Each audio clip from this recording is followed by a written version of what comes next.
In this week's lab, you'll be determining the iron concentration in vitamin tablets.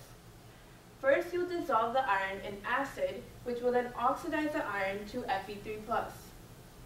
Then you'll add hydroquinone, which will then reduce the Fe3+ to Fe2+. Then the Fe2+ that was generated will react with O-phenanthroline to create a colored complex. And then using a spectrophotometer, you'll measure the absorbance to determine the iron concentration. UV spectroscopy measures the amount of light transmitted through a sample. Transmittance and absorbance both measure the amount of light passing through a sample. Absorbance is a function of concentration, meaning the higher the concentration, the higher the absorbance.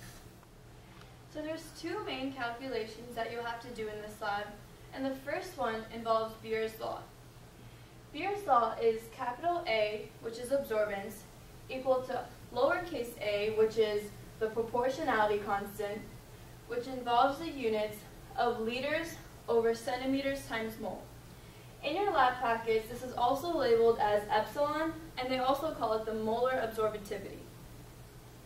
Then A times lowercase b, which is the path length or the thickness, and in this case, it's 1 centimeter. And then it's also times C, which is the concentration in moles per liter.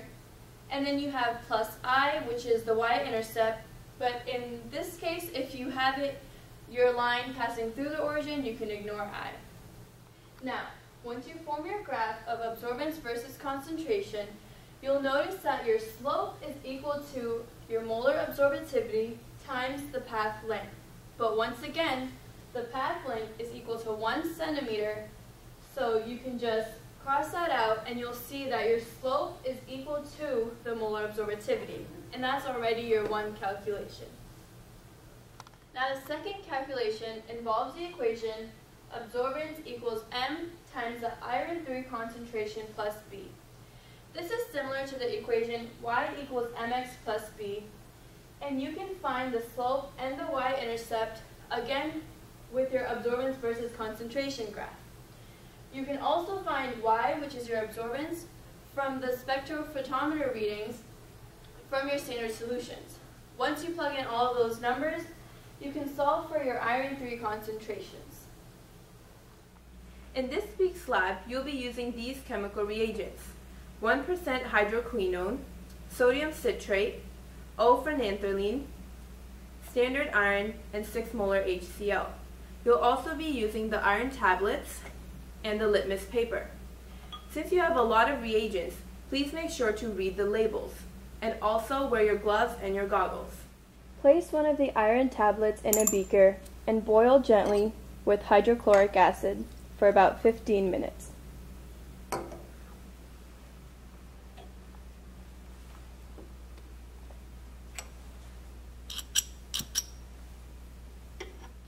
Make sure to boil the tablet under the hood. Now filter the solution into a volumetric flask. To do this, take a piece of filter paper and fold it in half. Then fold it in half once again and open it up and place it into the funnel.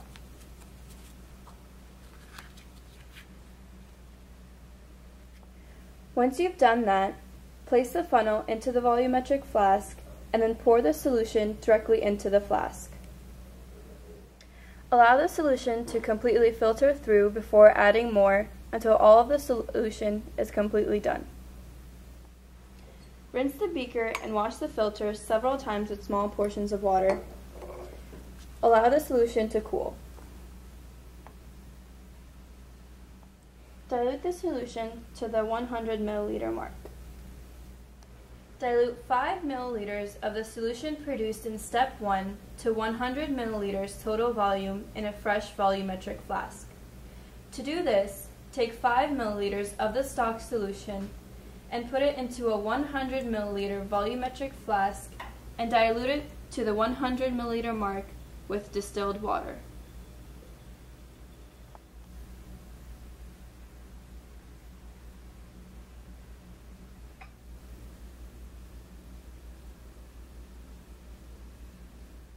Transfer 10 milliliters of the solution prepared in step 2 to a new beaker. To raise the pH to about 3.5, add sodium citrate. Record the number of drops of sodium citrate added. This will be somewhere between 25 to 50 drops, and this will vary for each group. Record the number of sodium citrate added to use later when you prepare your standard solutions. Check the pH of the solution using litmus paper. Transfer 10 milliliters of the diluted iron tablet solution that you prepared in step 2 into a new 100 milliliter volumetric flask. Add the number of drops of sodium citrate solution you determined in the previous step to this new flask. Then to the same flask, add 2 milliliters of hydroquinone. Lastly, add 3 milliliters of O-phenanthroline, dilute the sample to the 100 milliliter mark, and mix the solution well and set aside.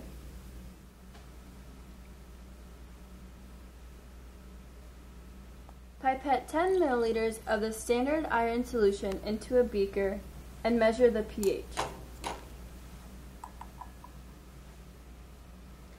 Then add the same number of drops of sodium citrate solution that you determined earlier to raise the pH to about 3.5. Now, just as you did previously, pipette a fresh 10 milliliter sample of the iron standard solution into a new 100 milliliter volumetric flask. Then add the same number of drops of the trisodium citrate solution. Then add the 2 milliliters of the hydroquinone solution and the 3 milliliters of the O-phenanthroline solution.